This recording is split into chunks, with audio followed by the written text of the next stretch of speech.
I think all staff who have their stop on the table, they move or be quiet, please. Now, the meeting is starting now. Thank you.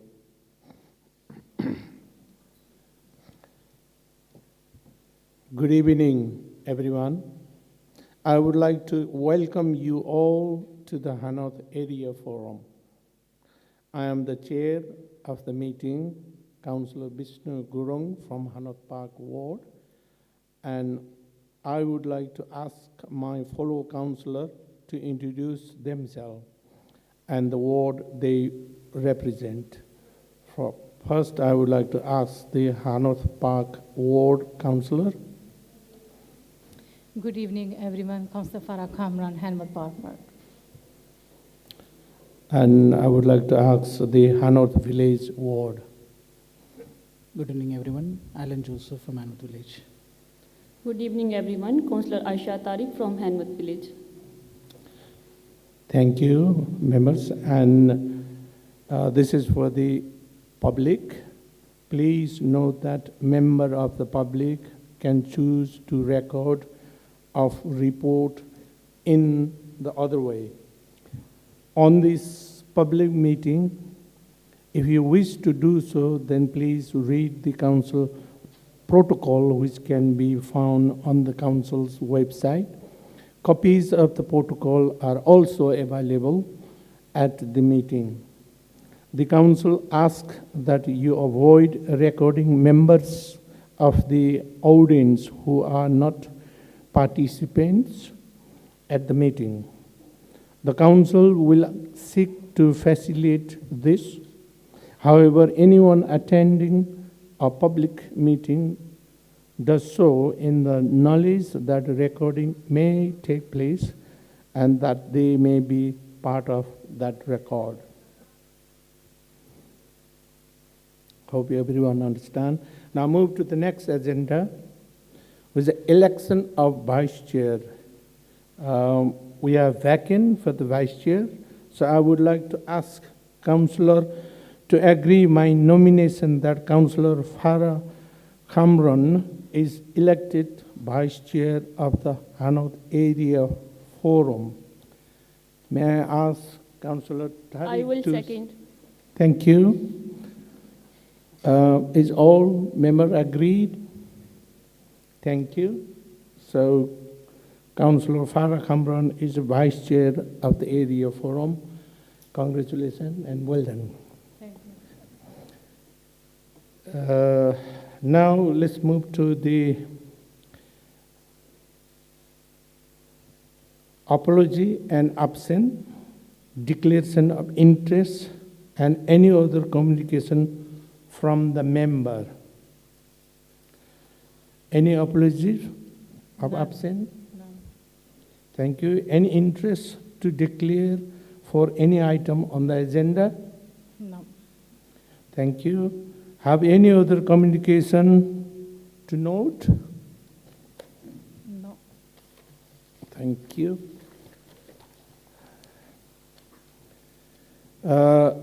May I ask the member to look into the minute, page by page, which was held on the 16th October 2025. That's page 7 to page 12. Accuracy and any matter arising from the minute. If nothing, then may I ask? I haven't got the minutes. You haven't got the minutes.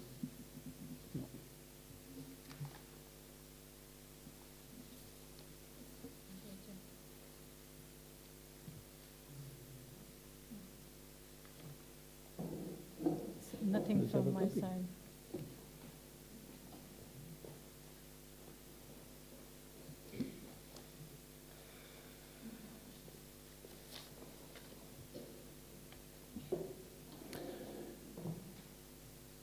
Okay, so if there is any matter arising from the minute, if not, then may I ask the member to agree the minute, please? Thank you. Announcement. Today, we've got the sad news and sad announcement today. So first, we are starting with the fatal incident in the Feltham on the 12th January 2026, Molokai. I would like to ask everyone to have a 1 minute silence for the young victim, Malachi, of the fatal stabbing in the Feltham on 12th January 2026. On the same page, we got the councillor, late councillor Richard Food, who passed away in November 2025. May I ask all the members and the public stand up and 1 minute silence, please.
Thank you.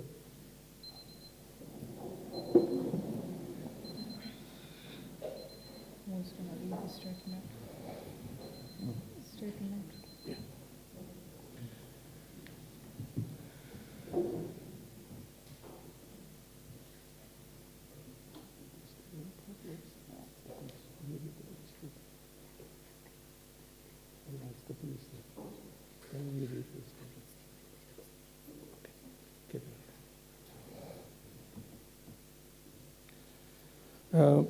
May I ask the clerk will read the statement by the leader of the council on the death of the young person in Feltham on the 12th January 2026. May I ask the clerk, Jyoti, to read the statement, please?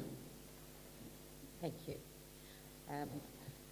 So the leader released a statement on the 13th of January to say that I am deeply saddened to hear about the shocking stabbing in Feltham on the 12th of January 2026. Our thoughts are with the victim's family and friends during this difficult time. Detectives from the Met Specialist Crime Command are leading the investigation, and the police have made an appeal to hear from anyone who was in the area and witnessed the attack, the moments leading up to it or the aftermath. I would like to reassure communities in Feltham that the police are doing everything they can, and you will see an increase in policing numbers in the coming days as the police set up their reassurance patrols in the area. Thank you. Thank you, Jyoti Patel. May I also ask the police will come up and make a statement on this matter, please. PC, Brad, and Martin, please.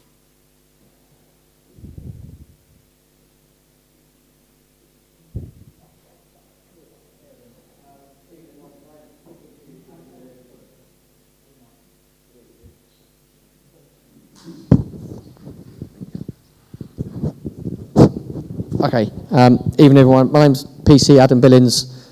I cover Hanworth Village. I'm the dedicated ward officer for Hanworth Village. This is my colleague PC Brad Martin, who's the dedicated ward officer for Hanworth Park. I know you guys are probably going to have a lot of questions with regards to what happened on Feltham High Street. I will be brutally honest with you. The first two police officers who were on scene are standing right in front of you right now. I was the first one there. I was on the push bike. You might have seen the crime scene photos of a push bike underneath a forensic tent. That was mine. PC Martin literally was on foot patrol, come running down the road to assist me. After a couple of minutes, a response team unit there was with the first aid kit and everything. So we probably know you've probably got 101 questions to ask. What you read in the media, I'll be honest with you, is probably more what you know than what we do. Unfortunately, because we was with the victim for continuity, we cannot be involved in the investigation at all. We're not allowed to have anything to do with it. We know as much as what you guys do. But if there are any burning questions that we might be able to answer for you right now, then please ask us. There is obviously a heightened police presence. Obviously, we know there's a lot of tension going on with regards to the youths in the area and things like that. There's a lot of speculation as well with regards to it's involving gangs and things like this. I can tell you it had nothing to do with any kind of gangs. That is one thing we are pretty sure of, that it wasn't gang related. But if there are any questions, by all means, feel free to ask us now, and we'll answer whatever we can. But I'm probably pretty sure what you read in the media is probably more than what we know. So if there's anything you'd like to ask, then feel free to do so.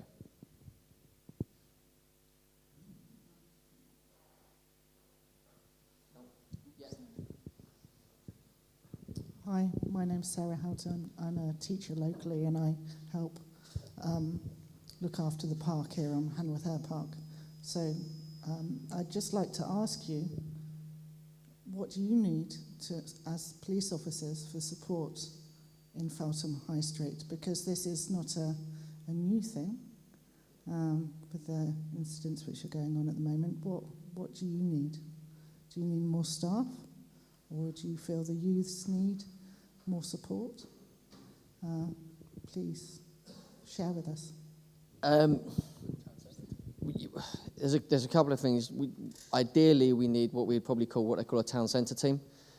That is primarily a team that works primarily in Feltham Town Centre. They literally cover Feltham Town Centre. At the moment, Feltham West Ward covers from the McDonald's, and from across the road from the McDonald's, the British Heart Foundation, all the way down to Feltham Young Offenders.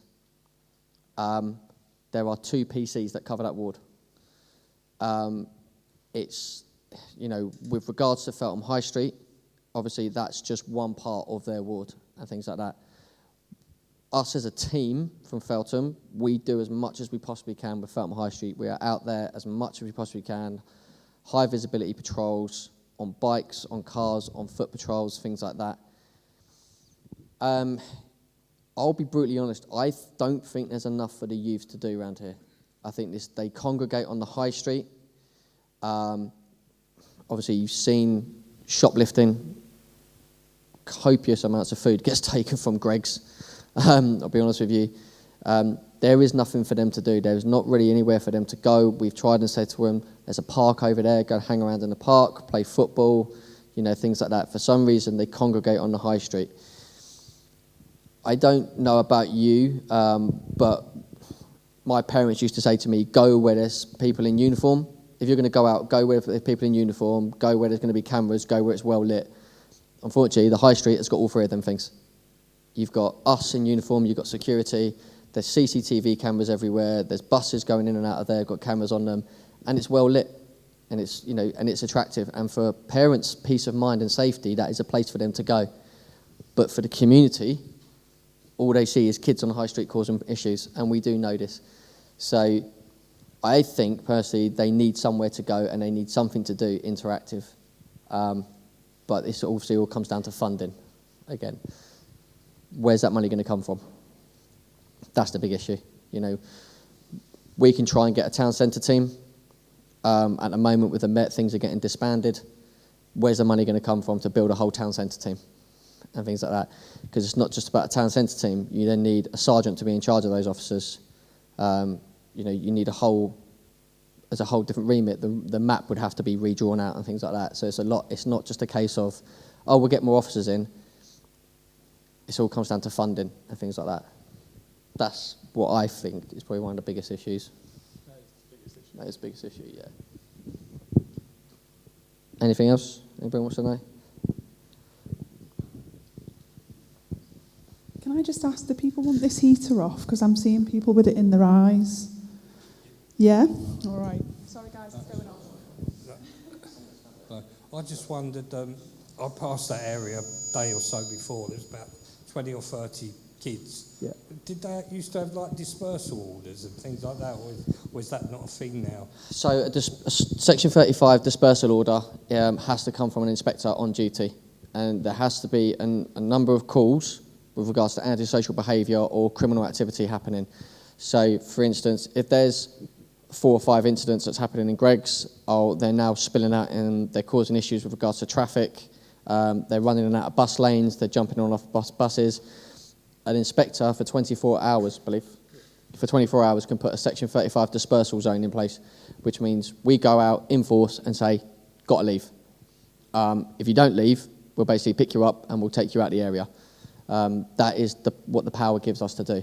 But unfortunately, it's one of these sort of double-edged swords, really. We can do it, but there has to be an element of why we're doing it, and it normally comes from there's an element of antisocial behaviour or thefts or disorder and things like that. That's what it comes down to for that to be put in place. Yeah, that's the other thing. What you call hotspot policing. It's obviously a theory in that we can flood Feltham West, we can flood Feltham High Street with police and things like that. All we find they do is we're just pushing the problem to other areas. What we have found in the past is we completely flood Feltham High Street, high-vis patrols, cycle patrols, foot patrols, and then calls start coming out in Bedfont High Street because it's literally up the road where there's more shops and there's another Greggs and there's Tesco's. And with them Section 35s, and with them Section 35s, we don't always have the manpower to actually enforce it either. So the inspectors won't authorise one because there's not enough staff on that day.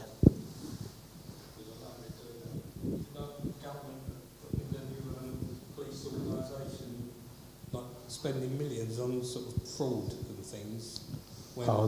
They're British FBI. Yeah. I'm thinking, they should start at the bottom, like kids and everything, rather than sort of that sort of thing. But I suppose that's big money sort of thing, isn't it? But I don't know.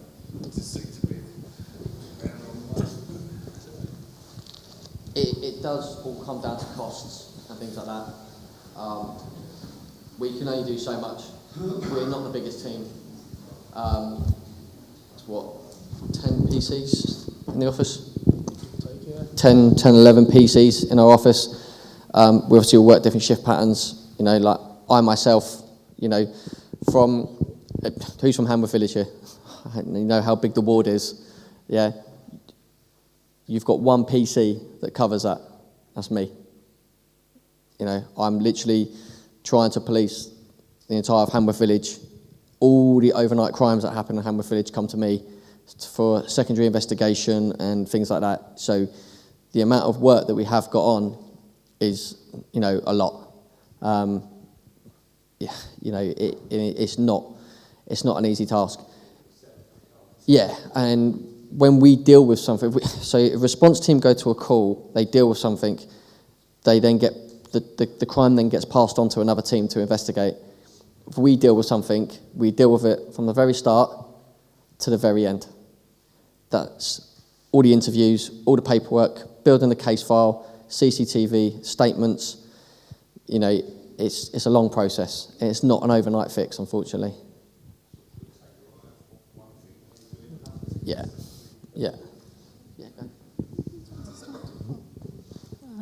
Just want to know, what precautions are you doing, or can we do to make sure something like this doesn't happen again? Or I don't know if the answer's already answered it or not sure. It's a very good question. I've got 2 boys myself. Granted, don't get me wrong, they're 5 and 2. I don't know how many of you have got children that are teenage age and things like that. Short of you guys searching them before they leave the house, I think you've literally just got to trust your kids, unfortunately. As much as difficult as that probably is, because you don't obviously know who they're congregating with outside and things like that. This young lad, Malachi Sharma, he'd never been in trouble with the police before. He's not known to us. You know, he's not come up on any police system or anything like that. And you know, the unfortunate event that did happen, you know, who knows? I can't answer that. I don't know why he was there. We don't know. You know, I mean, teaching your kids about the dangers of carrying a knife, or if you see something going on, just run the other way. You know, yeah. It was conflict between sort of Ivy Bridge and Feltham. Is that something you've heard? There was a lot of conflict that was coming out between things. It was like apparently gangs from Ivy Bridge. There was another thing regarding it. It was something to do with Tyler Donnelly, who was murdered in Hanworth Park last year, 2 years ago. There was something about that had something to do with it. Again, I honestly don't know. And with the sort of general ASB, like, are you in touch with the local schools? Because they probably, all these young people go to those schools, don't they? So. Yeah, so again, we did have schools teams, which have, probably you might be aware of this, have been disbanded. Along with Safer Transport. Safer Transport used to look after TfL buses. They've been disbanded. It's all coming down to budget cuts. Police stations are closing left, right and centre. Yeah, one of the things that I do is I do come to this school and I do talks. I do talks from reception. I literally go into the reception class all the way up to year 6. Rise and Thrive. And yeah, you obviously got Rise and Thrive. My intake on this is, you know, I had to do a whole uni degree on this, believe it or not. It's early intervention scheme. If I can get in early, and this comes down to parents as well. This comes down to you've got obviously Rise and Thrive. We've got obviously the dojo and that, you know, things like that. If we can get in early, chances are we can try and steer them away from a life of crime and things like that, or being involved in crime, or hanging around with people involved in crime. Because I was always taught when I was younger, I don't know about you, if you see something going on, just walk away.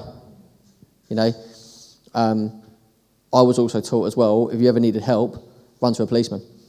My parents always taught me that. I don't know how many times I've heard this on the high street and that, is people walking down the street, oh, don't be naughty, there's a policeman there, he'll take you away.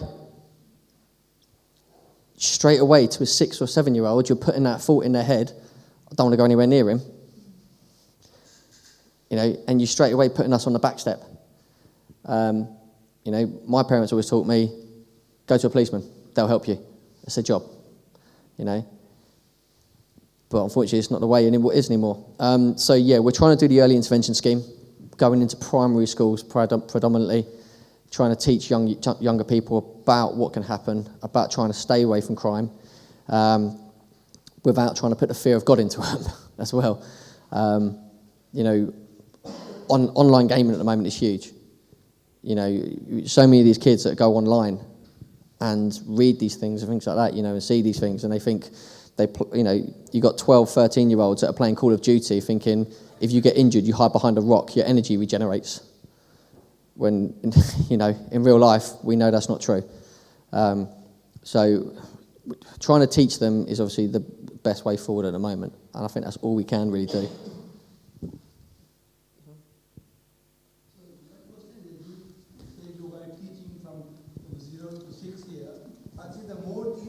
Learn about these things instead of kids. Yeah, no, I totally agree. I totally agree with you. The issue we've got is trying to go into a secondary school and have that conversation and try and get involved and try and do a talk with them and things like that. In Hanworth Village, I don't think there's any secondary schools in Hanworth Village. I'll be honest with you. I don't think there's any in Hanworth Park. There is. Spring West. Spring West. All right, so Spring West and Hanworth Park. So that is definitely something we can bring up, because and obviously, yeah, Reach Academy as well. That's something we can bring up with the inspector to say, can we go into schools? Can we start doing talks, things like that? Because like I said, the schools team have been disbanded. So whereas they would have a local officer that the students knew, they knew them by face, they knew them by their first name, and they were kind of like a trusted figure, that's gone, you know, unfortunately. So there is nothing to say that we can't go into these schools and do talks and things like that, and we can definitely try. That's all we can do. The second thing is, they're cutting all the services, and it means the crime rate is getting high.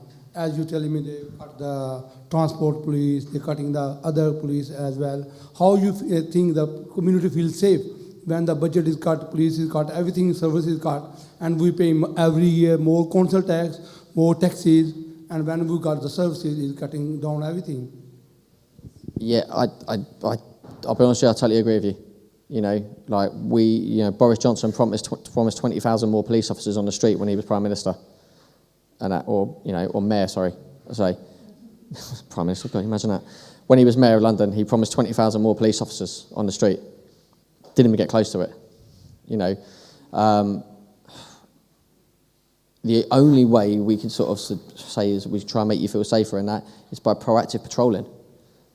That's the only way we can do it, is being out and about in high visibility jackets, being a visible presence and things like that. But again, this comes down to budget cuts, it's comes down to money. I would love to be able to say, I've got a car, I would drive around your ward all day long, every day. We don't have cars, we don't get given cars, safer neighbourhoods. We're out on foot, we're out on push bike. And like I said, we get called to one thing, we're then tied up hours with paperwork. Even if it's a stop and search that turns out to be negative, we don't find anything on the stop and search. We're then looking at about 2.5 hours of paperwork afterwards. Uploading the body-worn video, doing a statement, doing a connect report, things like that. It's just a big snowball effect. And if we arrest somebody... Excuse me, I think audience have enough questions and you have answered all of them. This is mainly police are updating about the fatal case with the young victim Malachi who died on the stabbing. So you have heard that things on the prevention matter. Of course, we are all working together as stakeholder with the police, with the council. We got safety neighborhood team. So we are all working together how to prevent in the future. So I would like to thank you for the police, Brad and Martin, for your presentation and your statement. Thank you very much.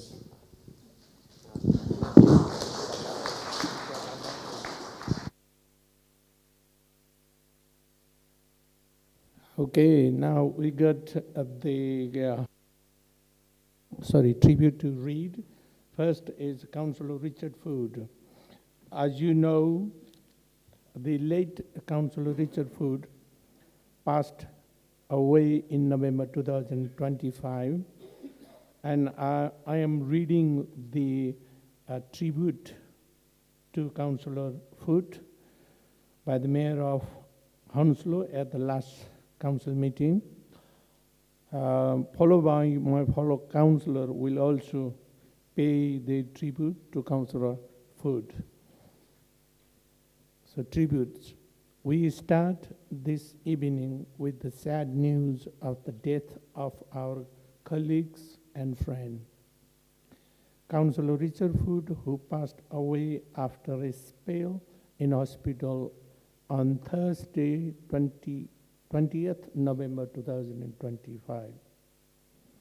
Councillor Food served on the council on 2 occasions as a Labour councillor for the Hanworth ward from 1968 to 1974, and then again for Hanworth ward from 2014 to 2022. And then following ward boundary recognitions for the new Hanworth Village ward in 2022. The ward for which he was member at the time of his death. Councillor Richard Winston Food was born in Hanworth in 1943 and defined himself as a democratic socialist from the age of 16. He joined the Transport and General Worker Union at the age of 18 and supported union members at both Heathrow and Gatwick Airport. After joining the Labour Party, He became secretary of the Feltham branch. He was later the election agent for the successful election campaigns of Russell Kerr, MP, and Tony Banks. As a member of the Greater London Council, he was elected to the newly formed London Borough of Hounslow at its second election in 1968 and served 2 terms, which were for 3 years at that time, until 1974, when he retired from public office to concentrate on his career at British Airways, where he was a cargo operational manager and later a road service manager worldwide. During his first period in office as a councillor, he was elected chair of the Housing Committee, resolving a significant problem relating to the development of the Ivy Bridge estate and setting up housing advisory committees, which were rare at the time. He was proud to have overseen the building of a record number of council houses during his time as the chair of the Housing Committee. Upon his return to the council in 2014, and having had a long interest in policing matters, he was immediately appointed as a cabinet member for community protection, in which role he served until 2017. He was later the chair of the Hanworth Area Forum, chair of the Licensing and the General Proposed Committee, vice chair of the Overview and Scrutiny Committee, and a member of the Planning Development Committee and Health and Safety Committee. His hobbies include playing and watching cricket and football, reading, traveling, and he was an enthusiastic member of the Hampton and District Darts League. Council Food lifelong commitment to public service, social justice, and the people of Hanworth leaves a lasting legacy. He will be greatly missed by his colleagues, friends, and the community. He served with such a dedication for over 2 decades across 2 distinguished periods in office. Councillor Food had been suffering from declining health in recent years and had spent some time in hospital in recent weeks. Nonetheless, the news of his passing was still a surprise and shock and saddened everyone who knew or worked with him. I know from the outpouring of the tribute and appreciation that followed the news of the death that the mayor spoke for the council as a whole when I said that he was a much loved and respected member across the councillors and the communities. May I ask now Councillor Farah to pay the tribute for Councillor Richard Wood, please. Thank you, Chair. I would like to say a few words about the late Councillor Richard Foote. He was not only a colleague but also a mentor from whom I learned a great deal. As a long-serving councillor and a proud Hanworth resident, he dedicated many years of service to our community. His commitment and guidance make a lasting difference, and he is deeply missed. Rest in peace, Richard. And best settlement. Thank you. Councillor Joseph, would you like to speak? Thank you, Chair. So in my instinct, I was thinking to meet Councillor Foote a couple of weeks before I heard the sad news. This is just a meeting to share a get well card. However, very saddened to hear that he has gone. So a couple of instances that I could recollect. I was approached from few residents for few cases, and I was told that Richard Foote referred them to contact me. He clearly saw above politics and cared about residents and community first.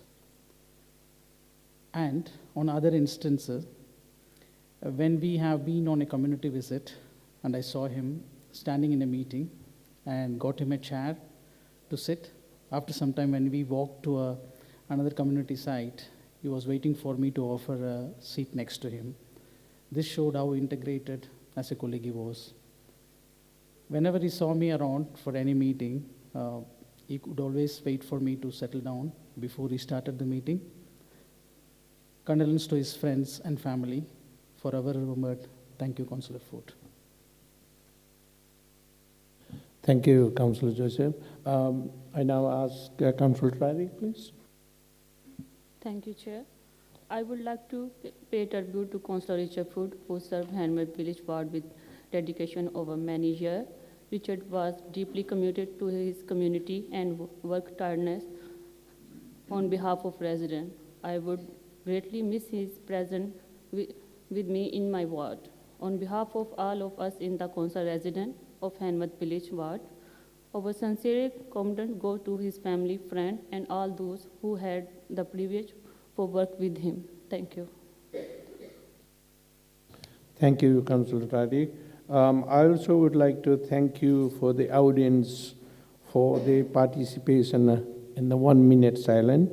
Thank you very much.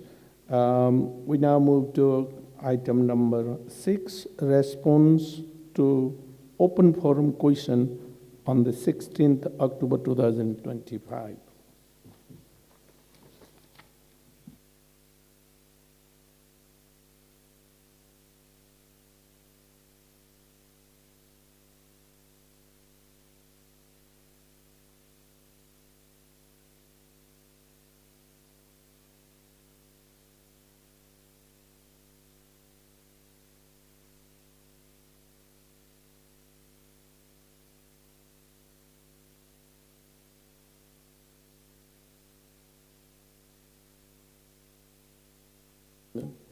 We now move to the response received to question asked at the last area forum.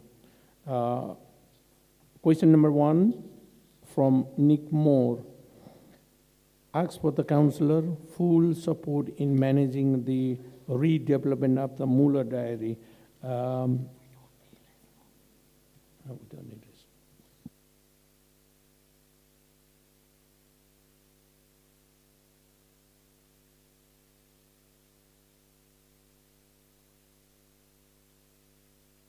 Sorry, this is the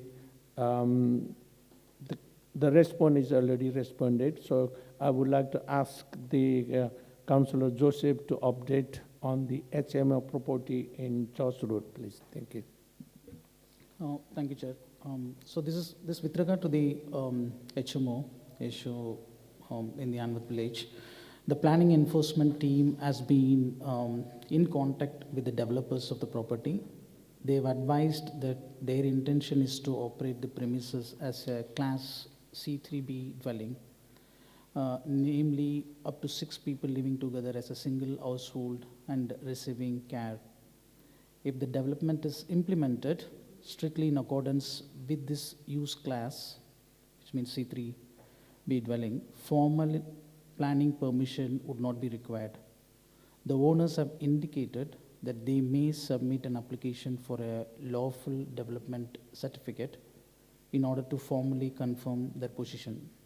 However, should no such application be submitted, the use is carried out in full compliance with Class C3B, the council would not be able to take further planning enforcement action.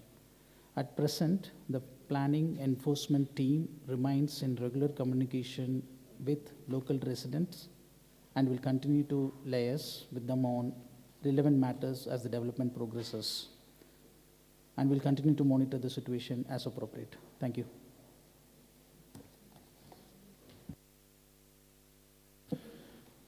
Thank you, Councillor Joseph.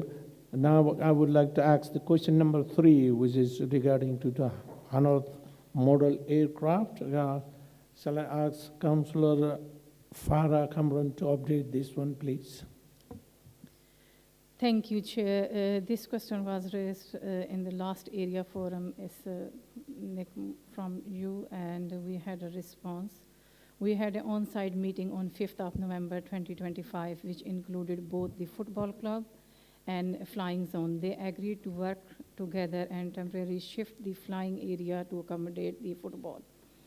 In December, Guy had a positive meeting with the football club who operate on the single pitch close to Adibar. They were open to discussion on use the others as their teams are much reduced and therefore are using the pitch less. However, they highlighted seasonal flooding issues which prevent play. Adibar itself is not leased direct to the football club, therefore Park's team are shortly due to meet and understand the lease arrangement with corporate property colleagues. So it's in the pipeline, like again, she have a meeting with the corporate property management, so they will find it out. And additionally, the emergency barrier in the car park by the rugby club has painted and new signage is due to install. Thank you. Thank you, Councillor Farah. Okay, now we are moving to item number.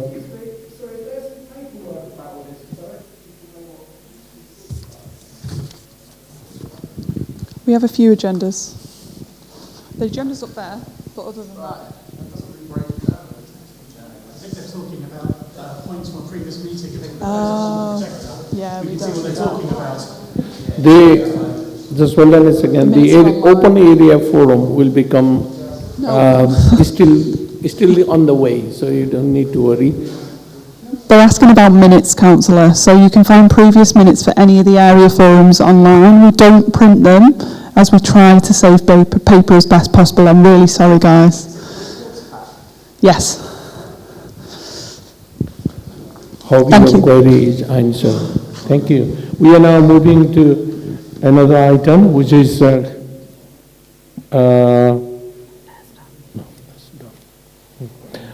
are moving to the next item, which is health issue.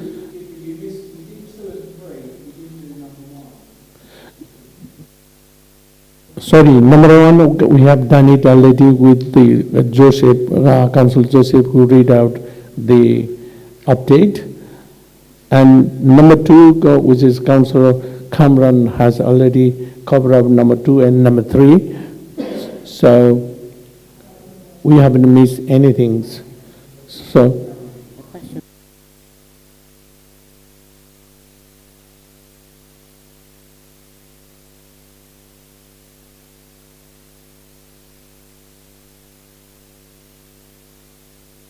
Okay, now we are moving to item number 7, which is smoke-free generation presentation. May I ask Hannah Buckland, please.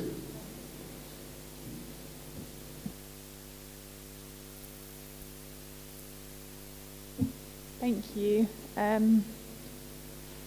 Great, it's not working. Thank you everyone for today. My name is Hannah Buckland. I'm the Senior Public Health Officer within the Public Health team for tobacco control and healthy lifestyle. And I'm here today to talk a little bit about tobacco and smoking in Hanworth. So what's happening locally, why it matters, and what we are doing to help. And this is all part of the kind of ongoing work that we're doing within public health to improve health outcomes for the community. So first of all, why tobacco control is important for our community. So unfortunately, smoking remains the biggest cause of preventable early death in the UK. And when it comes to smoking, unfortunately, again, it's not just the person who smokes and their health that's affected. We know that smoking also harms families and children through secondhand smoke. And we also know that the people who live in more deprived areas are more likely to smoke, and that this then leads to kind of widening health inequalities. So there's a really big focus on tobacco and on smoking at a national level at the moment. You may have seen a lot in the news about it. The government definitely kind of recognised that one of the best things that we can do for someone's health is to support them to quit smoking if they're a smoker. So there's a lot of focus on policy and on investment into interventions that support people to quit. So you may have heard about the tobacco and vapes bill. It was introduced last year and it will hopefully be passed this year. And that's around banning the tobacco sales to anyone who's born after the 1st of January 2009. So anyone who's currently aged 17 or older will never be able to be legally sold tobacco. So a big win in the public health community. And they're also introducing strict measures on youth vaping, front of shop restrictions and retailer penalties as well. And investing in supporting trading standards to tackle the illegal tobacco and vapes that are out there as well. And I'll talk a bit about that in a minute. So it's definitely an important agenda item nationally and for us as well on the local level, which I'll talk more about. So I'm going to share some local data. I won't talk too much to the data because I know it can be a bit boring. But the good news is that all of this investment that I've been talking about into smoking has led to a decrease in the smoking rates overall. So we can see that with Hounslow. It's following that kind of downward trend, which is really, really positive. However, when we look at the data on a more kind of granular level, we can see that actually Hanworth has the highest smoking levels in the borough overall, so higher than the average. And around 17.7% of adults smoke in Hanworth compared to 14.3% across the rest of Hounslow. So that equates to just under 3,000 residents and in this area, and that's who we really want to kind of target with support to help them to quit. And again, you can just see that demonstrated on the map here. So the darker purple areas are where the prevalence is highest, so you can see that there are kind of a few pockets within Hanworth where we see those higher rates of smoking. So what are we doing in Hounslow? So we very much work together with lots of different teams to address smoking and tobacco. So within the council, we also work really closely with the NHS, schools, police and community services. Everyone plays a role. And in Hounslow, we have a Tobacco Control Alliance. So that brings together all sorts of relevant partners. We all tackle smoking together from every different angle. We've got stop smoking services in the community, in hospitals. There's enforcement on illegal tobacco sales, and then awareness of raising the risk of fires from cigarettes, just to name a few. So it's really, really wide-ranging work that we do. And we've identified 4 local priorities, which are enforcement, smoke-free, youth vaping, and smoking cessation. So I can just share a couple of examples from each. So the enforcement work is kind of headed up by our trading standards team for the most part. So they do lots of things like test purchasing. So they will work with young people to go in and they'll try and buy cigarettes and vapes from shops. And then if they do sell to them, then they can go in and follow that up with seizures of the illegal products. And recently, enforcement teams seized almost 5,000 illegal vapes across Hounslow, worth around £30,000. So they're doing some really, really important work that helps to protect the community and keep us safe. In terms of the smoke-free work, you may have noticed on your way in, although it was a bit dark, we have some smoke-free signs up on the gates outside all of the schools. That was part of a competition that we ran recently with local schools to design smoke and vape-free signs that we put up to make smoke-free spaces. So all of the schools now have those signs up outside their gates. And we also do a lot of work with schools generally around youth vaping and trying to prevent young people from starting to vape and also supporting them to quit vaping if they have already started. So we have a dedicated page on the Healthy Hounslow website, and the team also go into schools to deliver talks about vaping and to prevent that. And then we've also got the smoking cessation work and a couple of different offers which I'm going to talk about in a little bit more detail. So the first is our Healthy Hounslow service. So this is our local stop smoking service in Hounslow.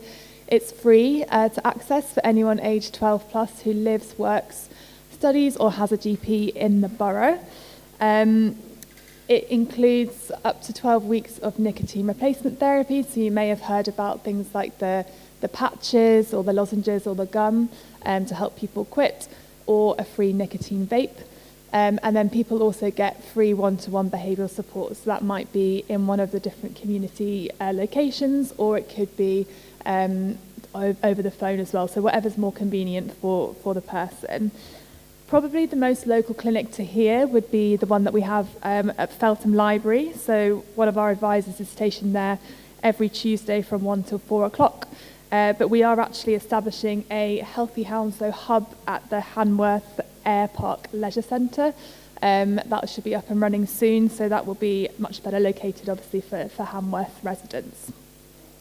And we've got an incentive offer that we run as well for smokers who do quit through the Healthy Hounslow service. So with our Better Points app, which is a behaviour change app that we commission in public health.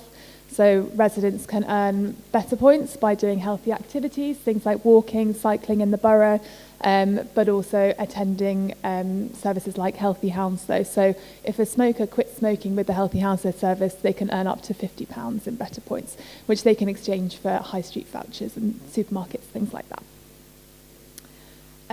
This is just some of the feedback from service users, so you can see what really comes through here is that the staff are really supportive, very knowledgeable, very motivating, and they really do work hard and enjoy the job that they do in supporting people to quit. And people tell us that the support does make a real difference. We do a lot of outreach, so we have one of our stop smoking advisors here today. That's in community settings. We also do outreach in workplaces as well. So we target areas where we know that the smoking rates are higher, and try and raise awareness of the service and support people to quit. And we also do a lot of promotional activities. So you may have noticed on some of the bins next to the bit where you stub out the cigarettes, we've got stickers about the Healthy Hounslow service with a QR code, so encouraging smokers again to scan the code and get some support.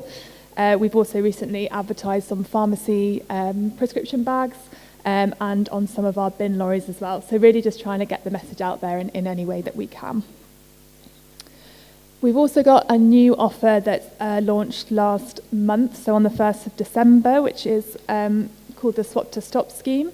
This is part of a government-funded scheme where smokers aged 18 plus can access a free vape kit via the council website, and that helps them to switch from cigarettes to vaping, which is a much less harmful alternative.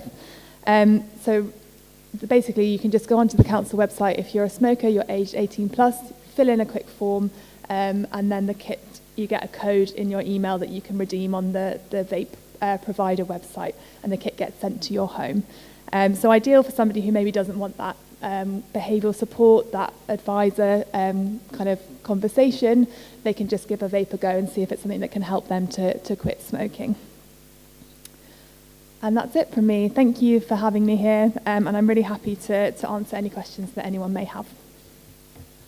Thank you, Anna, for nice presentation. Now, audience, do anybody have the question for Hannah, please? So are disposable vapes banned now, and how much is that being enforced? Yes, yeah, great question. So the ban on disposable vapes came into force in June. So it is now illegal to sell disposable vapes. It is being enforced by our trading standards team, but they do have a lot of work to do with the other illegal forms of tobacco and vapes that are out there as well. So it's difficult for them to cover everything, but they do enforce that.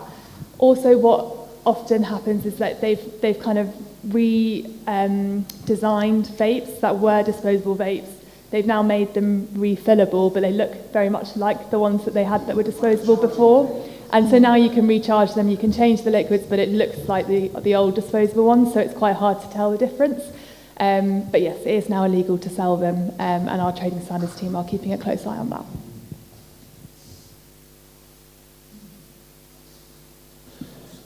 Yeah. Thank you. Is there anybody from the audience? One more. Do they know the long-term harm vapes will be doing? Do they know how harmful vapes can be? Like cigarettes, nobody knew how harmful they were until down the road. And do you know how harmful vapes are now? Or ain't they got the data because they're quite new, aren't they? Yes, Newish. yeah, absolutely. Thank you for your question. It's very timely because there is a lot of information out there at the moment, so it is a real concern for a lot of people.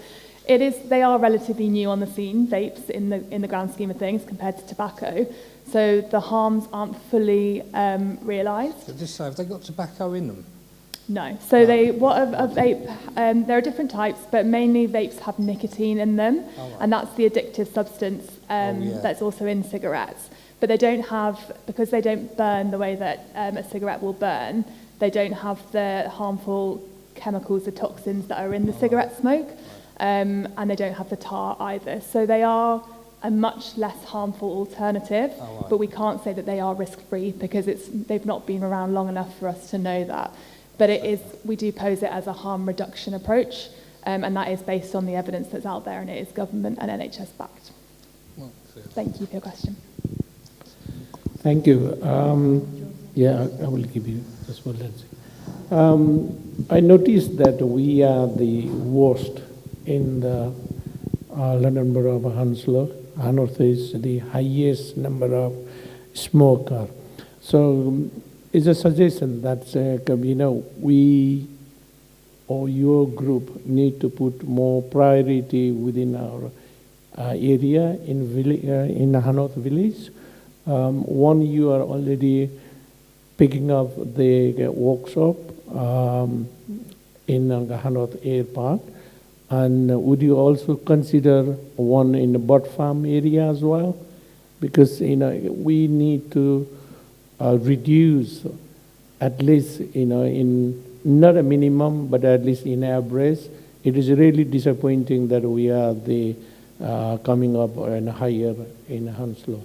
It's really disappointing. Please work together with the community and come up with more workshop and more advertise within our area. Thank you. Now I would like to ask Councillor Joseph to ask the question. Thank you. Thank you, Chair. Thank you, Hannah, for the presentation. Just to understand, what is the timeline you're working to see the impact to bring down the number? Yeah, great question. So obviously through our service, we can see the immediate impact on some people who do then quit. So the way that we measure the impact of our service is that we monitor how many people sign up through the service and set a quit date. And then we measure how many people achieve that quit date and remain smoke-free for 4 weeks. And those are the kind of figures that we use to monitor how well the service is being taken up and how effective it is. So around about 50% of those who sign up with the service do go on to quit smoking, which is around the kind of average nationally, which is really good. And our figures have been steadily increasing over the last couple of years.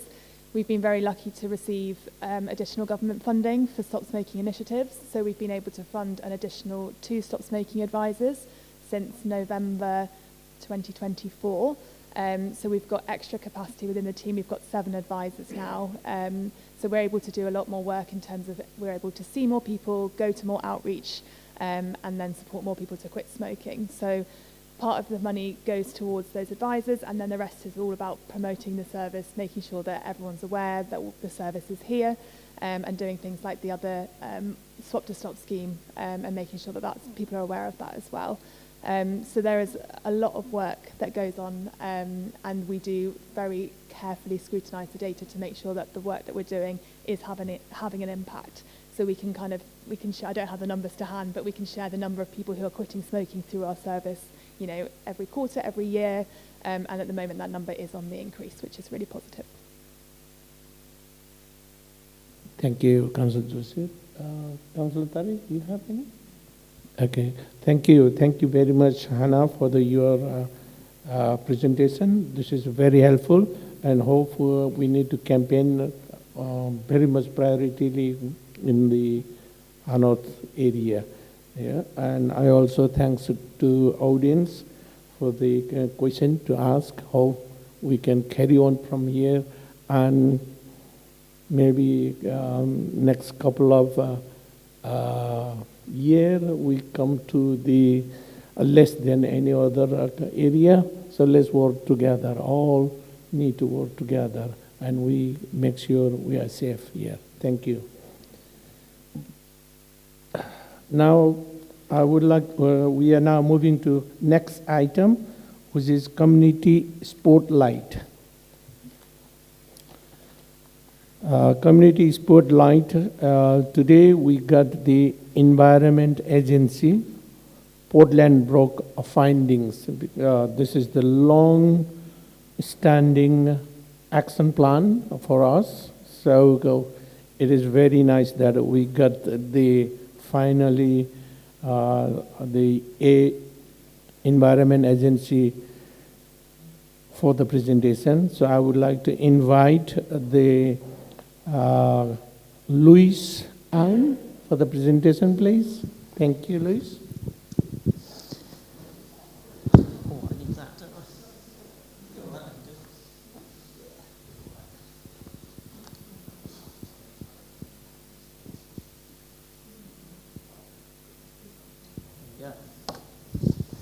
Evening, everybody. My name's Lewis. I work for the Environment Agency.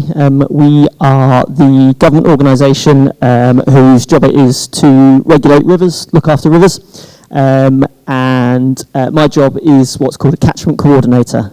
So I work across all of the North London rivers, so right from the Lee in East London all the way over to here down on the Port Lane Brook in Hounslow. So I'm here to probably talk about something that some of you know absolutely nothing about, and some of you probably care quite deeply about, which is our rivers. And in particular, I want to focus on one of the rivers that form a part of the Port Lane Brook catchment, which is the Feltham Hill Brook. It's a river that actually I am going to suggest might be a candidate for one of London's lost rivers, because it has not flowed for a little bit of time.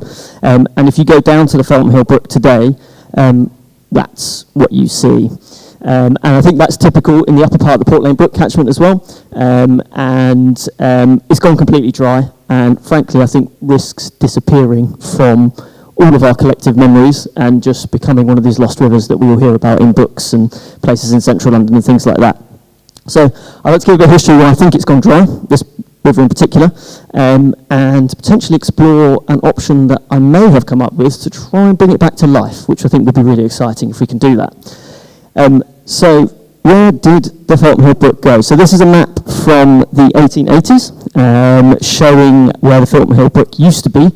So the red arrow up here, we're just off to that corner where we're sat now, back in the 1880s, and you can see the Feltham Hill Brook starting over here, and I'm going to get the road names up because I don't want to get them wrong. So it starts up in this corner here, and this is now, it's not fields anymore, it starts to flow along the rear of the houses that are now called Ashgrove Road, when it crosses Chertsey Road up there, before it running down into King George's Field, then going into Kennington Manor Wreck, before making its way to the Port Lane Brook, which is this one along here, where the Kempton Steam Museum is, the railway museum is now. And if you walk along that line today, especially if you walk through King George's Field, the recreation ground here and along there, you can still see the ditch is still there. It just looks like a dry ditch. And sometimes if it rains a lot, there is water in there, but it never actually flows like a river should flow.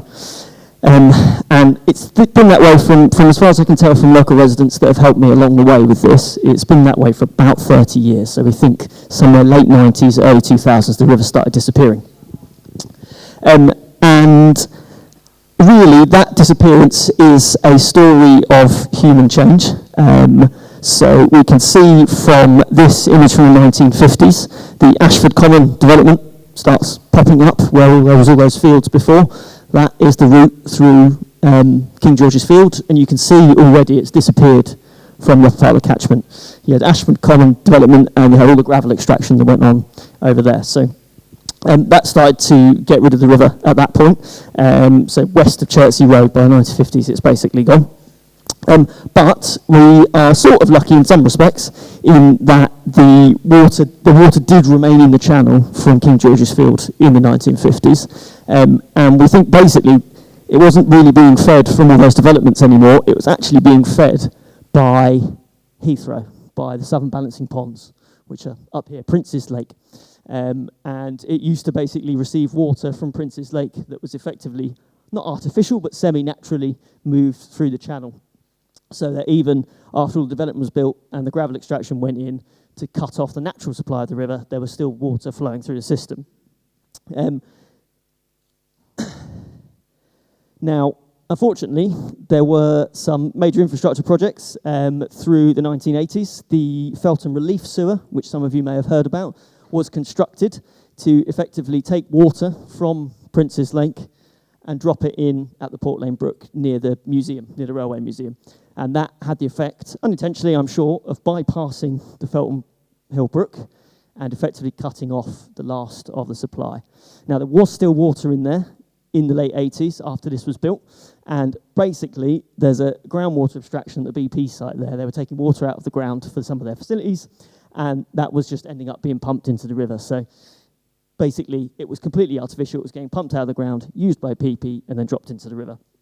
And basically, the result of that, once that stopped in the late 90s, early 2000s, they still take groundwater, but it goes through the foul system because they do it for all sort of industrial nasties, so you don't want it in the river.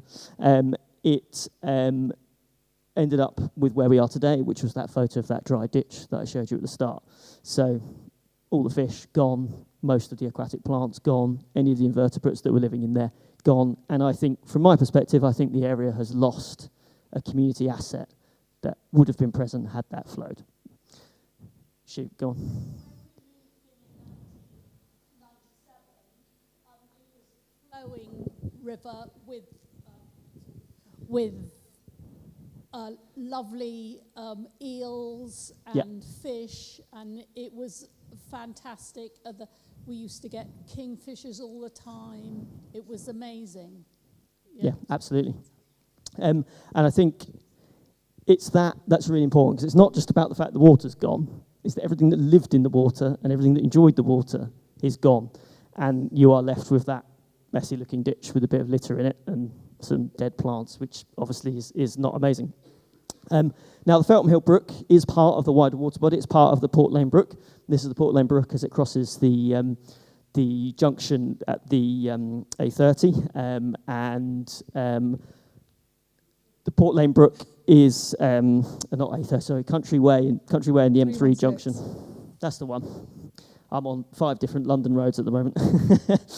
And the Port Lane Brook, it looks better when it starts flowing, but we know in the upper part of the catchment it's also struggling with its flow. So it means overall, when the Environment Agency come and classify our rivers, the Port Lane Brook is not hitting what we would call good status. It's much worse than that, and it's really struggling. So it's not just that the Felton Hill Brook is dry, it's the fact that it feeds into something else which is also struggling. And if you take all of these systems apart, then they all start to fall apart. Now, I think personally it would be a good idea to try and get some water back in there, but it's not going to be an easy challenge. So, very frankly, the brook can no longer rely on a natural supply of water, of rainwater. All of this area that's got all these orange lines on it, that's the drainage network of the Ashford Common development, which basically means all the water that used to flow into the river no longer flows into that river anymore. And to change that, you'd have to change all of the drainage on all of those houses. So you'd have to go into every single house and change all of their drainage, which we probably imagine isn't going to happen anytime soon. So if we can't get the water back in the Felton Hill Brook naturally, is there a way we can sort of do it semi-naturally? And is that something that we should spend time and money on? I think if we could find potentially a low-maintenance way of returning water back to that system, without causing a lot of disruption to the people that live in that development there or live on the river. And if that's possible to do it, should we bother, or should we just leave it to become another one of London's lost rivers? Personally, again, I'm probably biased given who I work for. I think we should bother. So potentially there is some solutions that I've had a look at. And the most promising idea that I've seen so far is to try and put us back to where we were in the 1980s, which is when, fair enough, all this water that would naturally have gone in isn't going to be there, but the lakes up here that currently just bypass us on that blue line going all the way down to the Port Lane Brook, some of that water make its way back into the Felton Hill Brook. Things have moved on a lot with Heathrow's treatment of the water that comes off the runways. They do a lot of work. Anyone that's familiar with the Crane catchment, you'll know they've done a huge amount of work on the eastern balancing ponds to get rid of the glycol and all the nasties that come off the runways. So I think we're in a much more positive position when it comes to water quality out of these lakes than we would have been previously.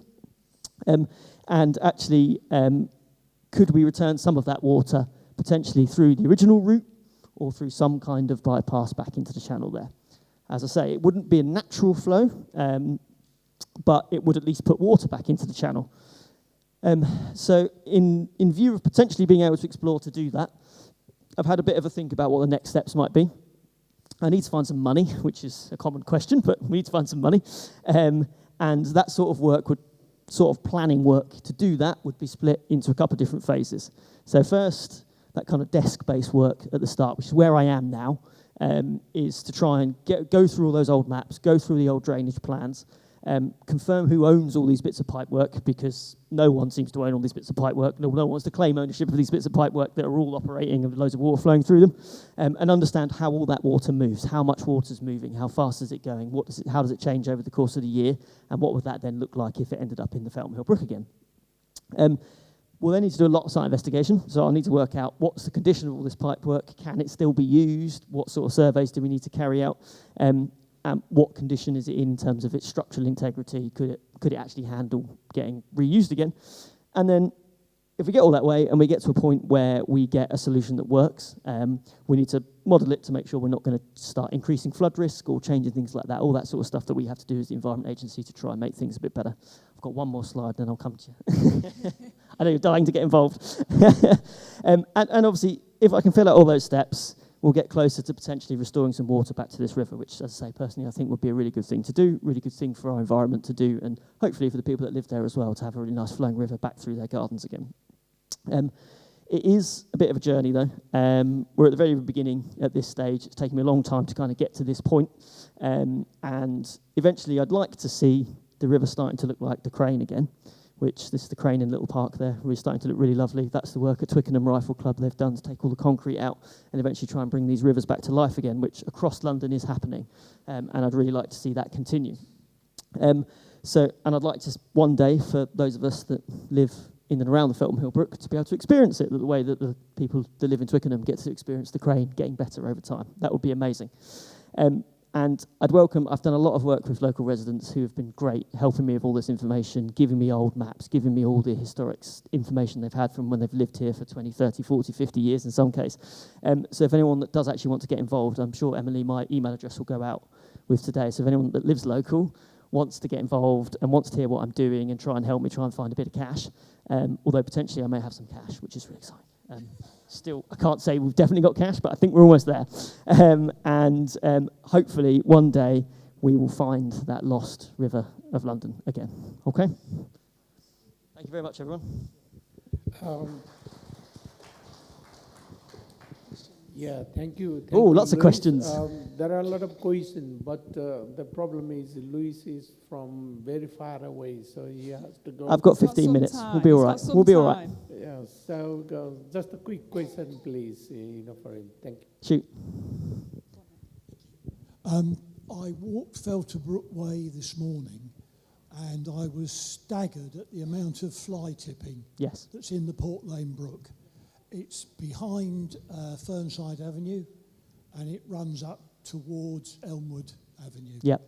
I've raised this several times. It is staggering, the amount of fly tipping. Yep. There's also dead trees, there's shrubbery, there's unfortunately a lot of stuff coming over from the allotments. It's worrying because there's a bit of water in the brook. Yeah. It's not flowing, it's stagnating.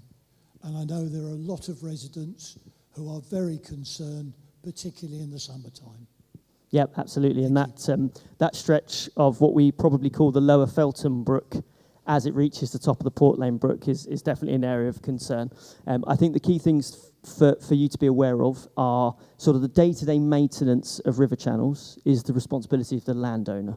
So whoever owns the land is responsible for looking after it. So that includes taking litter out, that includes looking after the plants, all that sort of stuff, as if it was part of a garden or a park or anything like that. So always good to think about who actually owns the land, as they're primarily responsible for looking after the condition of the land in which the river sits.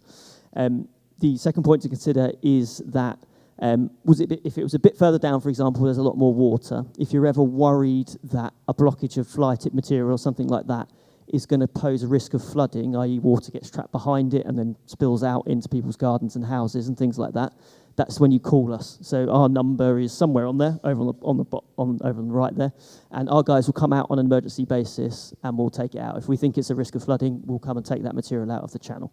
For the landowners, who should be aware, though, is that when we do that, we will just take the matter out of the channel and leave it on the side so the landowner can deal with it as if it was just a normal day.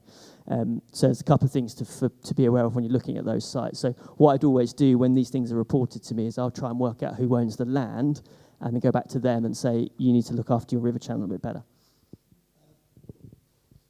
London Borough of Hounslow say it's not their responsibility.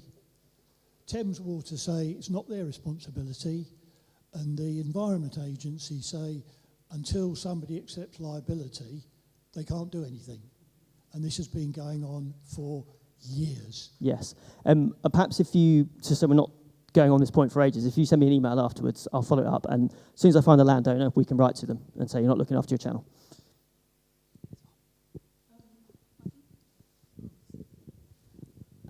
Queen's Avenue in Hanworth Park, the Port Lane Brook runs behind all of the houses.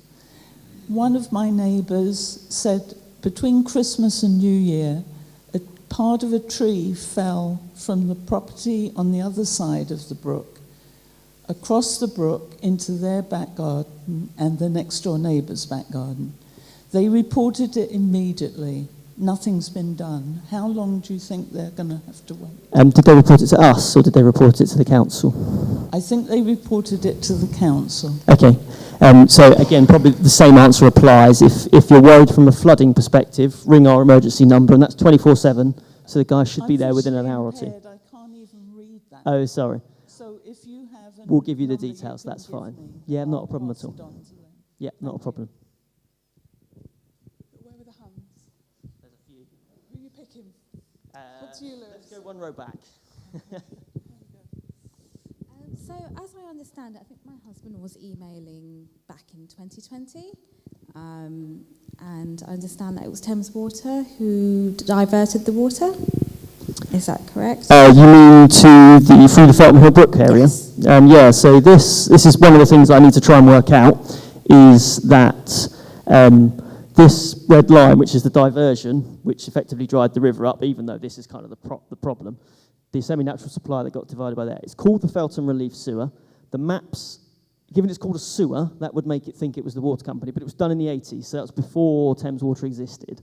So what I suspect has probably happened is the predecessor, before the water companies were privatised, did the work, and then probably Thames got handed that asset, but at some point in the 80s, all that paperwork just disappeared. So they probably own it. That would be my guess. If I had to put a figure on it, it would be Thames that own it, because Thames actually maintain a pumping station that's down here, because this pipe, this red line, is actually 6 metres below ground.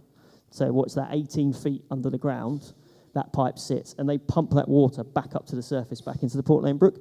So if it's my guess, I would say Thames own it, but it's a guess, and that's the first step I need to get to. Because water was running in there up until, I think, 2019. Yes. And then since then, my husband had emailed the council and the environmental agency, and that's 6 years ago now. Yeah. I appreciate these things can take some time.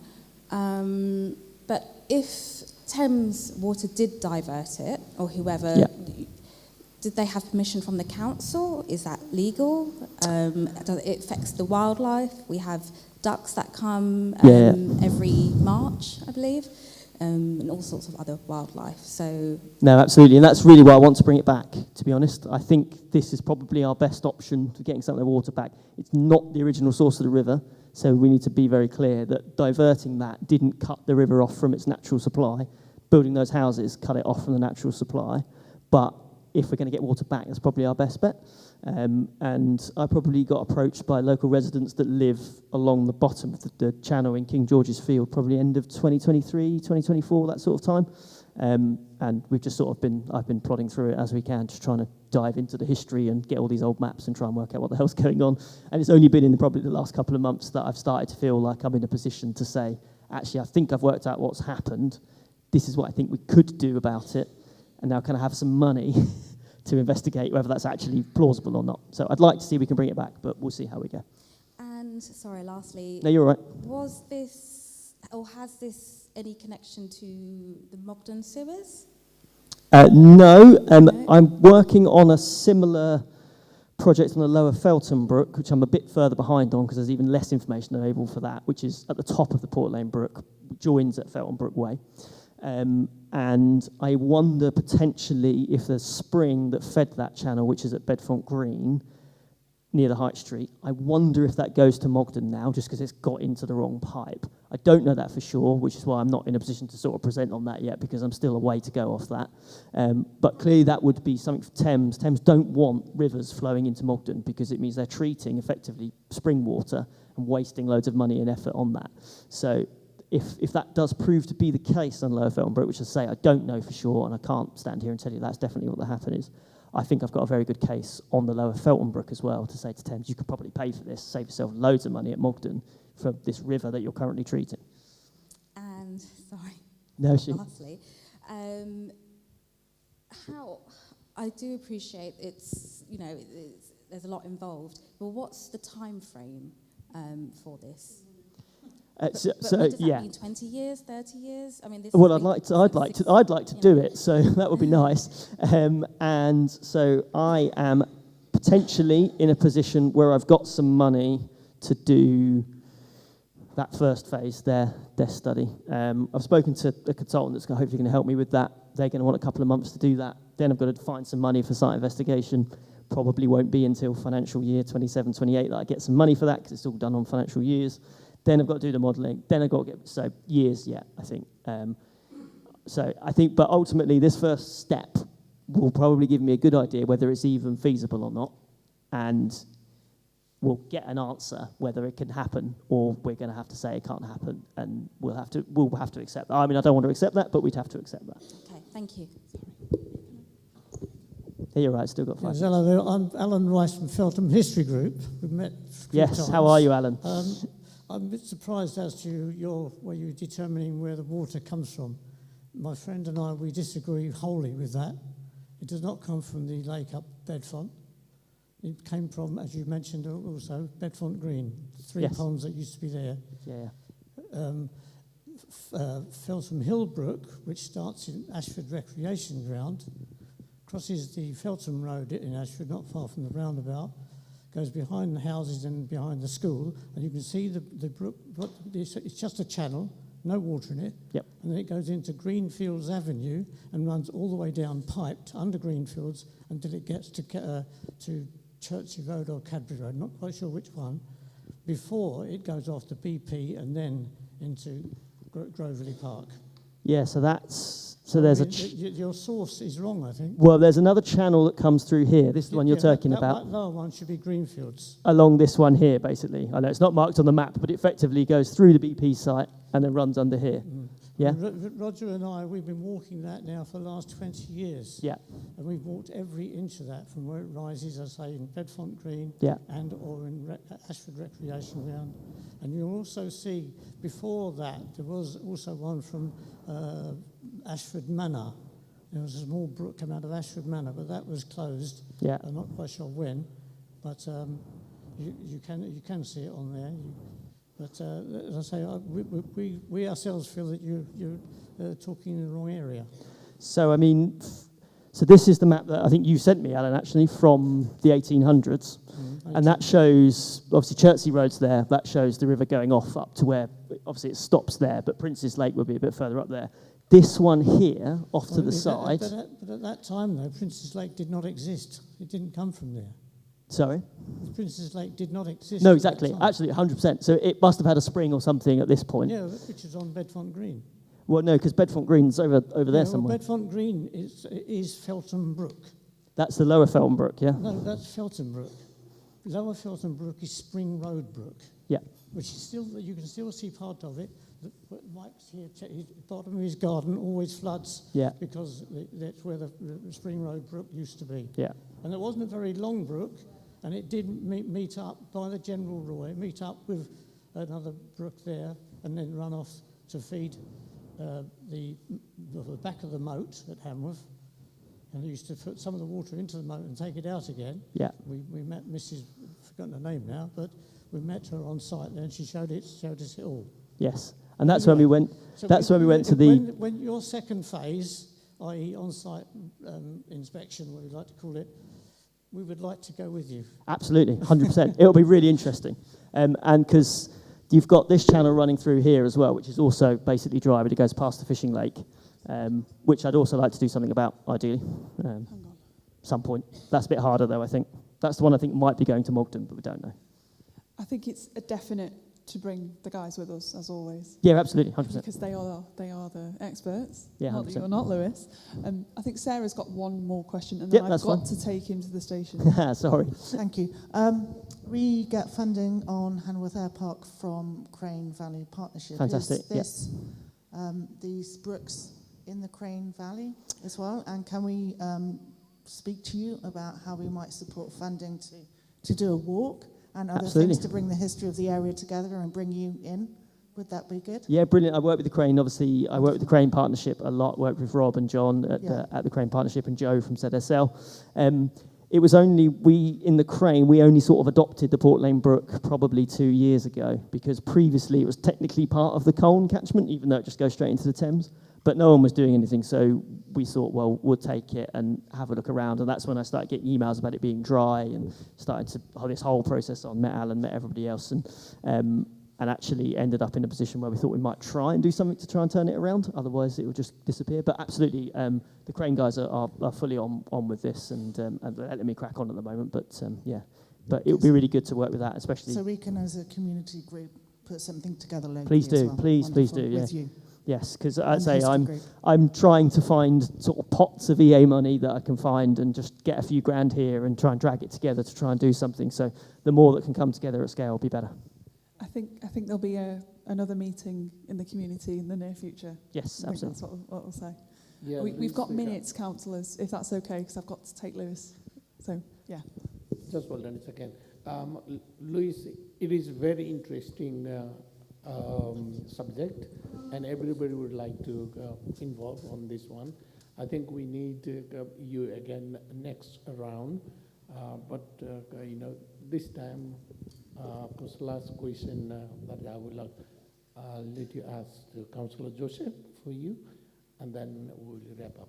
Thank you. Thank you, Chair. Thanks, Luis, for the presentation. Just a quick one, and back of the question that the lady posted behind, and also the next question. Just want to understand, apart from the timeline, what is the major showstopper, the blockers that you have, apart from the funding, to achieve the next steps? No, absolutely. So I think some of the major showstoppers that could stop this happening is potentially the condition of any pipework. If we're going to get a semi-natural supply from the lake, and we're going to assume we try and take some of that water, the condition of the pipework running on Chertsey Road, is it still usable? Might not be. And we've got a slight issue in that some of the residents on the Feltham Hill Brook have used the opportunity that the river's gone dry to build decking and build things into the river channel, which they shouldn't do. They're supposed to get permission from us to build into river channels, even if they are dry, technically. So there's a potential issue there that some local residents might not be on board with it, and they might say, actually, no, we don't want the river back. We quite like having a bigger garden than we had previously. So that argument, I'm going to call it an argument because it probably will end up being an argument, but that argument will have to be made at some point. If we want to get these rivers back, the people that live there are going to have to accept water will be flowing back through their back gardens again, and that if they've claimed that space for other activities, are they willing to give it up? Because if they're not, we can't just flood someone's house. That's a big blocker that we can come to. I can have billions of pounds, but if local residents don't want it, then that's a different argument. Okay, thank you, Luis. You are still giving us some hope. Yeah, we'll keep you Hopefully, updated. that will be there. Anyway, it's brilliant presentation. Thank you very much. And I would like to give you a round of applause. Thank you. Can I say, if anybody wants Lewis's details or wants to join the group that will be meeting, continue to meet and be involved in any of it, please can you tell my colleague Matt that's sat on the desk, and if you've given your details on the sign-in sheet, Matt, if you just write EA next to their email, I'll make sure that you're in the loop. Thank you so much, guys. My colleagues Amoy and Matthew will give you 2 microphones for you, and I'll be back. Thank you. Right, okay, we are moving to the next item. We are going quite late, so anyway, we start the open forum now. The open forum, we've got only 30 minutes.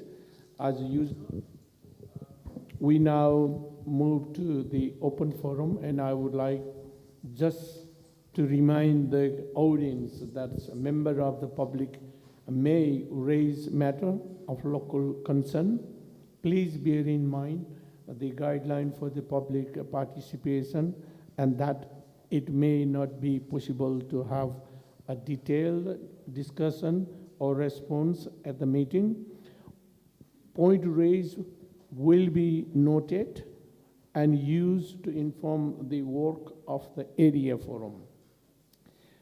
Speaker will be allowed at the chair discretion.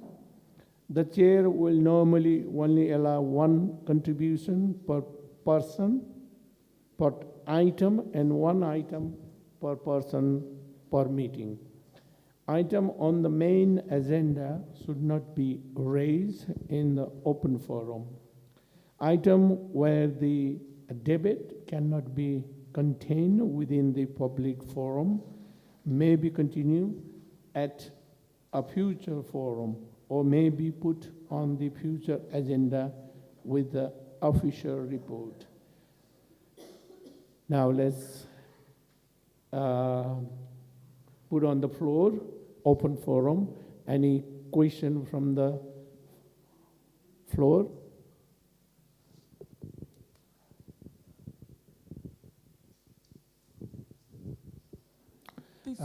Before the next forum in... Sorry, madam. Do you mind to introduce yourself? Oh. Who you are, where you from? Thank you. My name's Maggie Hickerson. I'm from Hanworth Park, and I usually attend the forums, but tonight I noticed the lights were out between the parking lot and the school. Could they be fixed before the next one? Because I'm visually impaired. I could not see the step between the parking lot and the school ground. Madam, I think this is the casework. You can either contact Councillor Farah or myself, then we will take it from there. Okay, thank you. Sorry, Chair.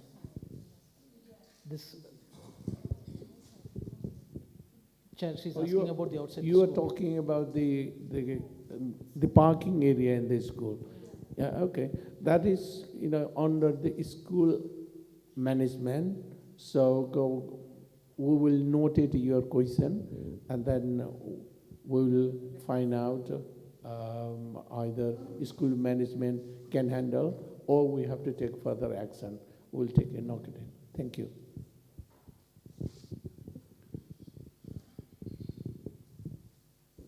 Hi there, my name's Ben, I live in Hanworth Village.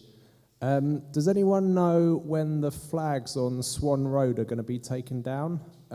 They were put up there for Remembrance Sunday, which is fair enough, but it's now 3 months later and they're still there.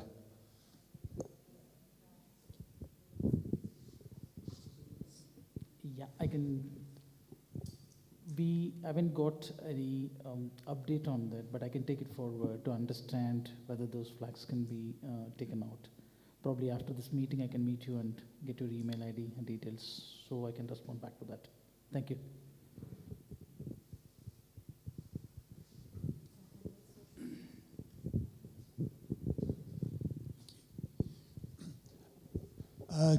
Could I have an update, please, on the situation regarding pedestrian crossings on the slip roads on the 316, both into Twickenham and out of Twickenham?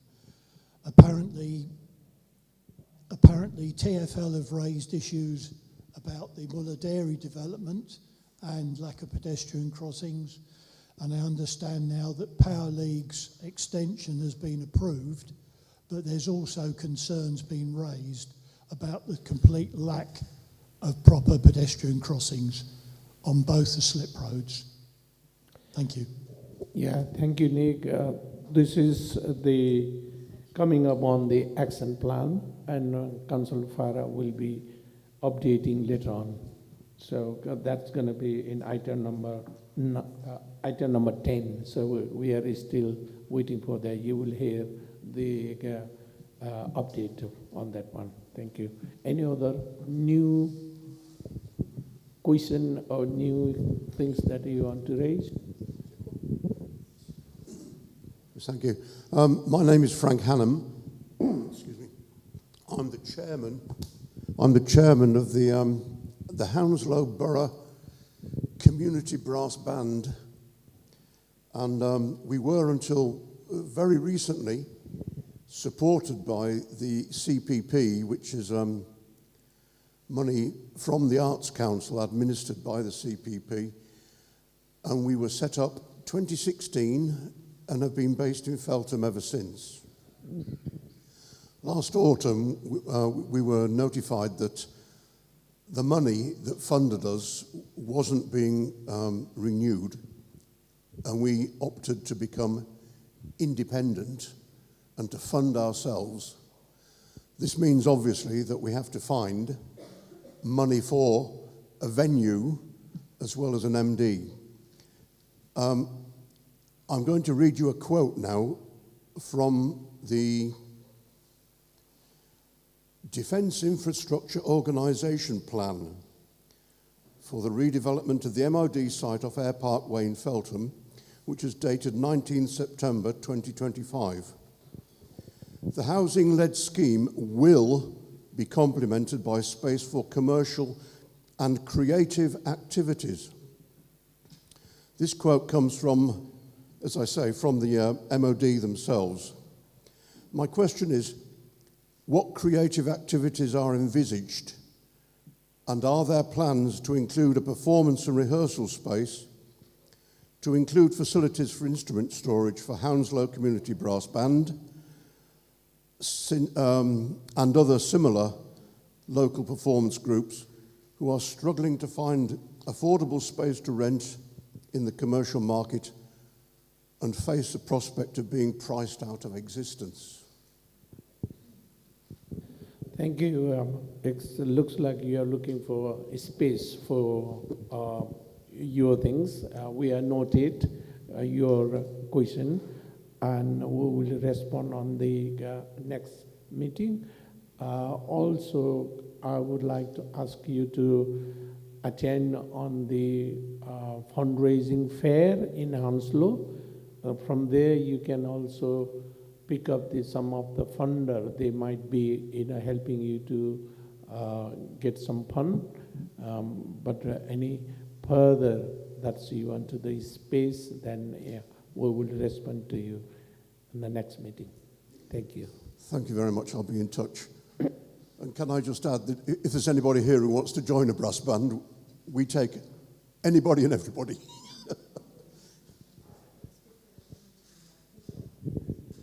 Is there anybody? Sort of small question really, but you know we recycle things. We recycle. Hounslow takes that quite seriously, doesn't it, recycling? Well, we recycle small plastics in a small box, but when, say you got too much and you want to take it up the dump, they don't recycle it. They don't recycle it. I don't know why. You know what I'm saying?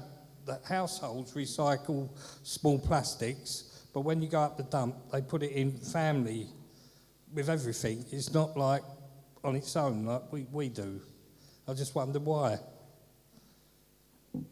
As far as I think, Hounslow Council is we still is taking the recycle, and basically the Hounslow Highway who is responsible for these things to do correctly. So you need to contact with the Hounslow Highway, or you can contact with your local councillor, either you are Hanworth Park.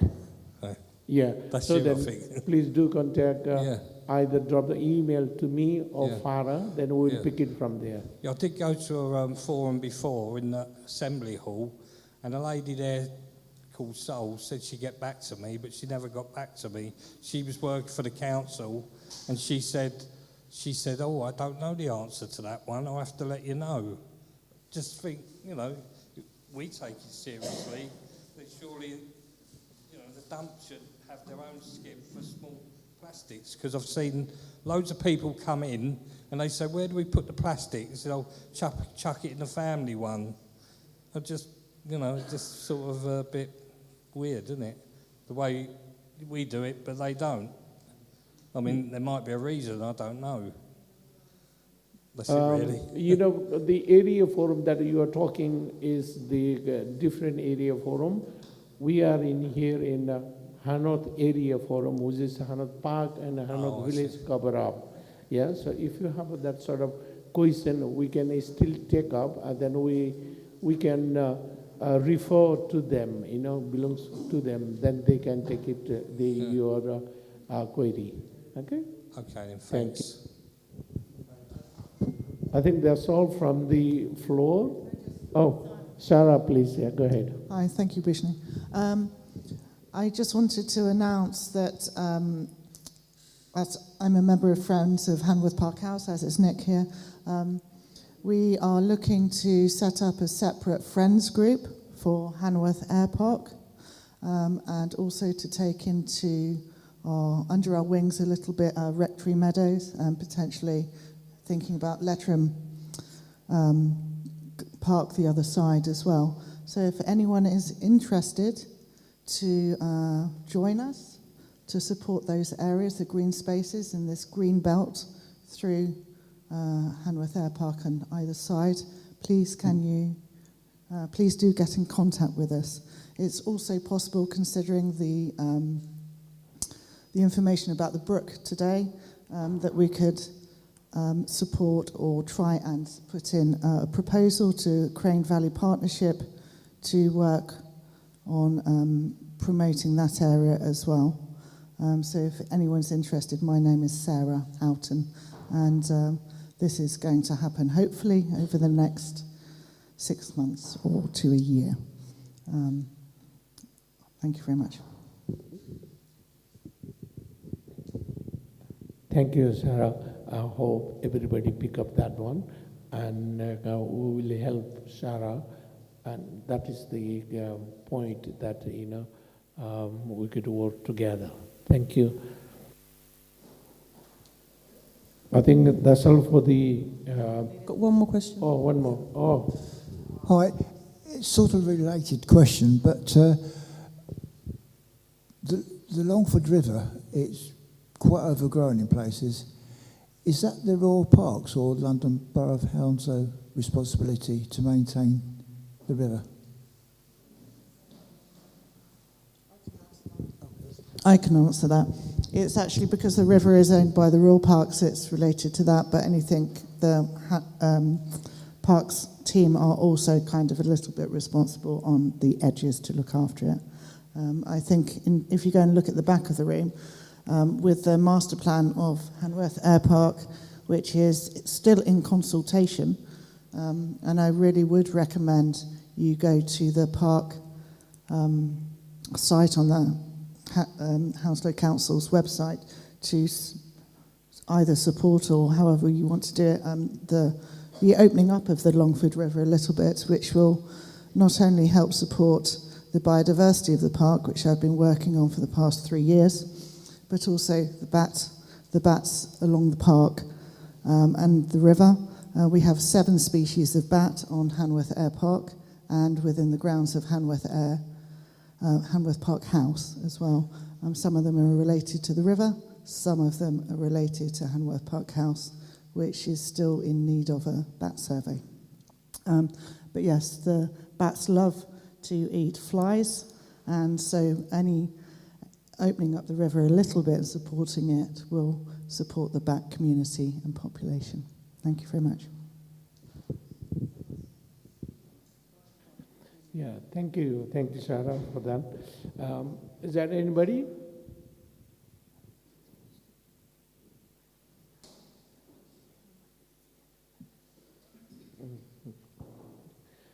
Okay, now let's close the area of this open forum, and we are now moving to action plan.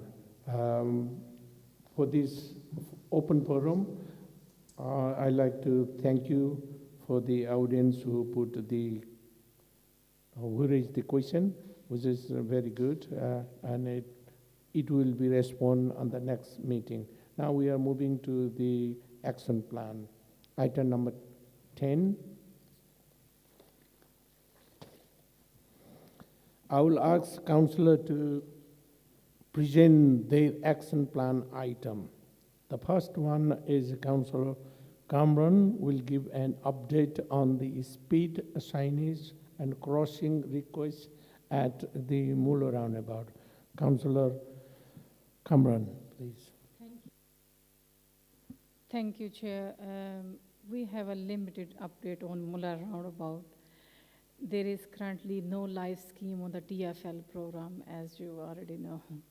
However, repeated borough representations have been logged by the Safe and Healthy Streets team at TFL. Councillor Dunn has also written to the Deputy Mayor for Transport, Seb Dance, asking for his support in reducing the speed limits, and as first step, and for his support in prioritizing road safety improvement in that area. So this is positive news. Is already letter has been sent to them. Thank you. It's regarding the Muller roundabout, and where is the Muller dairy in the A316.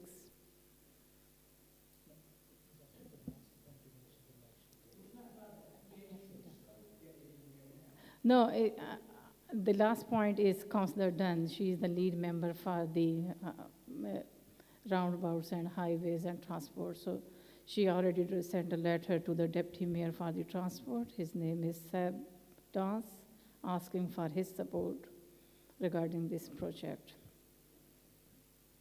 Okay, thank you, Councillor Farah. And I would like to ask Councillor Tariq will give an update on the school buses item.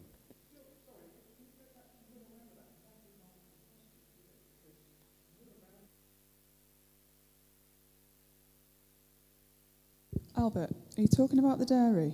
I think... So this is about Muller roundabout itself. It's nothing to do with the dairy. The planning ask is a separate ask. So this update on the action plan is purely to do with Muller roundabout. Is that right? Yeah. And the thing that Councillor Cameron is updating on is about the request for a speed change and a crossing. Yeah? So it's a separate ask to do with the dairy.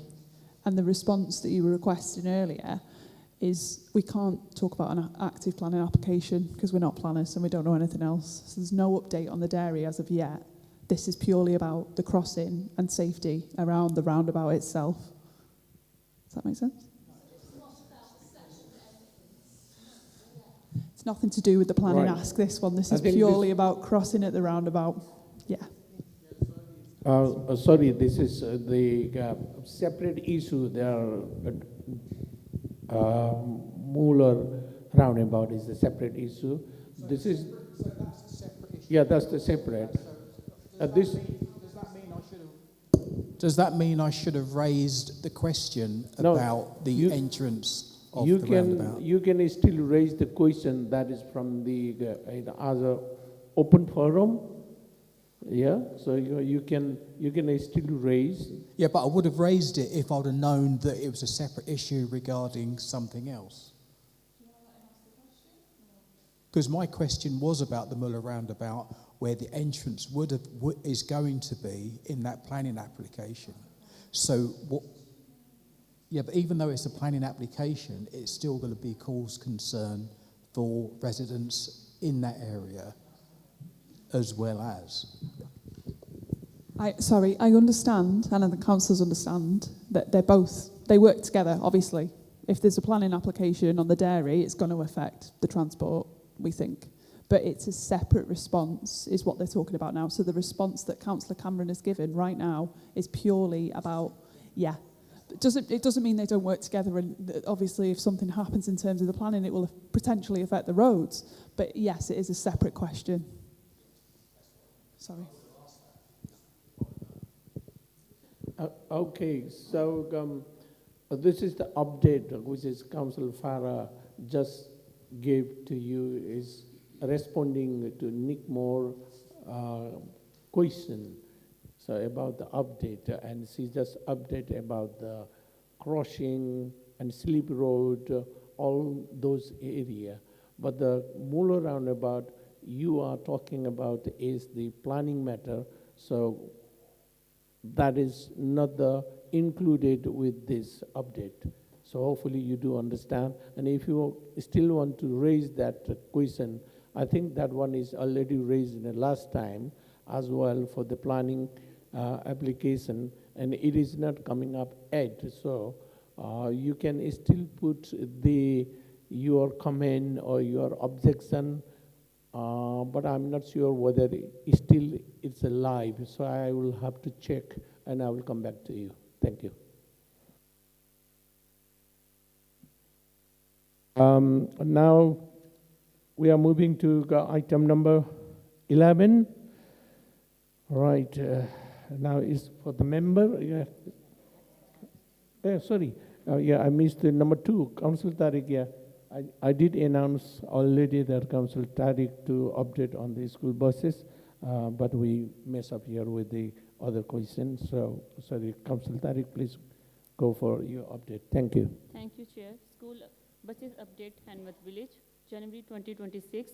Since the last forum, Richmond Council and contacted Hampton School to explore alternative route option for school coaches travel along Bear Road and Swan Road in Hounslow. The school had looked at the alternative route option and had noted the use of Exbridge Road, for example, would cause further complication. A meeting is being arranged with officers at both Richmond and Hounslow Council to review next step. Please note it.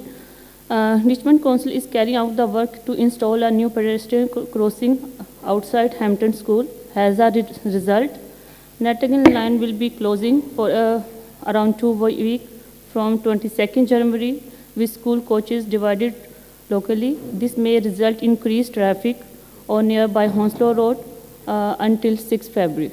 Thank you. Thank you, Councillor Tariq. Now I've got one more update, which is the update on the Hanworth Road. Now, can I ask Councillor Joseph for update, please? Sorry, Chair, that update is no more about the action plan, is it? Okay, so thank you, Chair. This is a request item for the residents. The community have some great ideas for projects and positive changes in Hanworth. We know residents have projects and ideas they may want to share to gain support or arrange a discussion. Your action plan doesn't always have to be community issues. Please do let us know if you have an idea or an improvement you want to share for your area, and we can discuss if it is a fit for the action plan or find your support where it is very relevant. Please speak to your councillor or a member of the community development team if you have a project idea today. Thank you.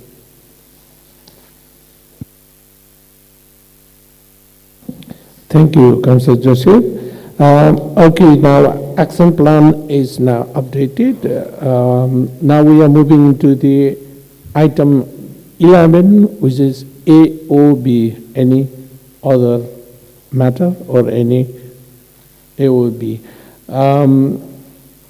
May I ask any member? That's I don't have any urgent matter. Anything that you want to raise? Thank you. And the date of next meeting is confirmed on the next meeting will be 16 April 2026. I think it's going to be again same room here. Isn't it, Emily? Hope it will be, Oriel. Thank you. Councillor, can I just ask anybody, as you leave, if you could do a feedback form? We'd really, really appreciate it. Thank you. Okay, I would like to thank you all the audience who are attending the meeting, and I would like to confirm now meeting is closed. Thank you.